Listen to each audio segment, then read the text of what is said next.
Bigay mo kay mama.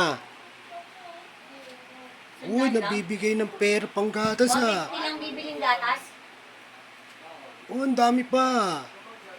Ang dami ng pera. Bakit mo nibibilang kung magkano? Dapat madami kasi bibili na kita ng magandang shoes, oh. Oh. Bakit ka na kasi mangot? O sige, sa'yo na lang. Tago mo na lang yan. Bibigay ng pambiling gatas. Wow, natatago pa sa bag. Madami bang pera yan? Ha? Madami bang pera yung bag mo? Pengi nga si Papa. 100 lang, wala akong pay eh. Wow, masama pa ng tingin. Ha? Tumigil ko. Tumigil ako. Pero ko to. Uy, ang damot mo ha. Di mo ako nabibigyan ha. Payaman na ako. Mayaman ka na.